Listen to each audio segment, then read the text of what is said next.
You're 17 and a father. You ruin your life.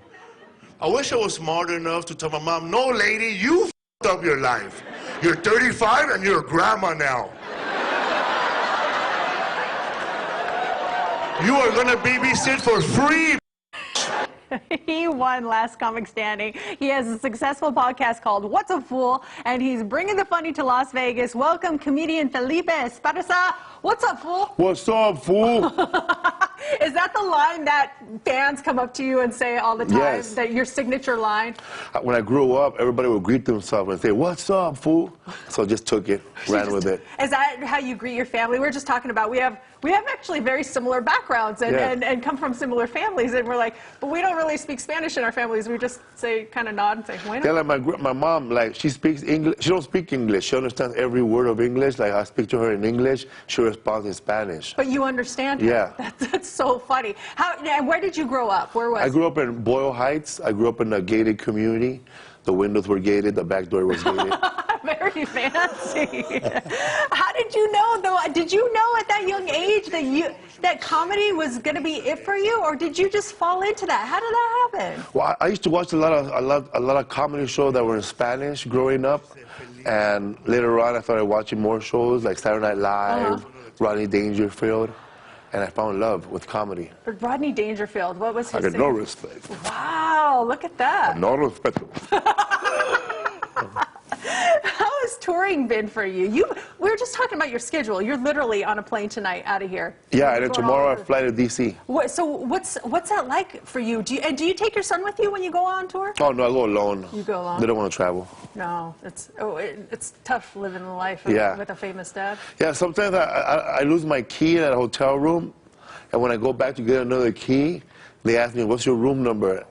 I don't know. You just take a guess.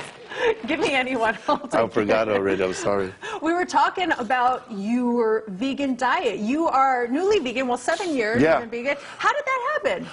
People don't believe me I'm vegan. They say, what the hell you eat, crops? I would never say that. What do you, deep frying lettuce? Yeah, he'll have an acre of salad. I got on a vegan diet because I was doing another diet that didn't work. It was called a low-carb diet. Oh. I was only eating protein, so I ate a lot of cheese, a lot of soda, and no water. A lot of meat, no water. So I was stuffed up. I had to go take Lamaze class to go use the restroom. Oh, my gosh. Come on, Felipe, you can do it. You can do it. Breathe. Sí se puede. So now you're vegan. I also hear you're an animal lover, too. I didn't know if that played into it, but you have some little pals you bring with you. I rescued 2 rabbits. Why rabbits? Grover and Slipper, because they're tiny. They eat a little bit. I don't eat too many table scraps. Oh, okay. Well, they eat that deep fried lettuce that you like so much. They eat deep fried kale. Oh, wow. Fancy. So the first rabbit I rescued, I saw her on Craigslist in a cage, and they were selling her for $60. And I was like, if I don't buy this rabbit, they're gonna throw mine in the streets. So I bought it. And the second rabbit, he was left in Garden Grove, California, after a storm. Like, they moved and they threw him out. So he was out there in the rain for 3 days. And so a friend of mine picked him up and kept him. So I told her to go take it to a shelter, and they gave him medicine. And when I came back from the road 2 weeks later, I went to go pick him up, and I named him Grover.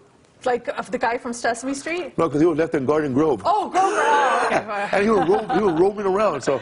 All right. Well, we know you got to get on a flight, so we want to do our rapid fire questions with you really quick. But we're going to do a new version. All right. It's the sing-along version. I'm going to sing you the question. You got to sing your answer. Okay. Me. What is your favorite candy? Snickers. Not anymore, because I'm vegan, though. I don't have a favorite candy. What is the last thing you Googled? Massage parlors here in Las Vegas. I need my foot rubbed. I think that's actually good enough. We can end on that. Go see Felipe next Friday at the Joint inside the Hard Rock Hotel and Casino. Tickets start at $39.50. Nobody has ever sang massage parlor. Thank you so much.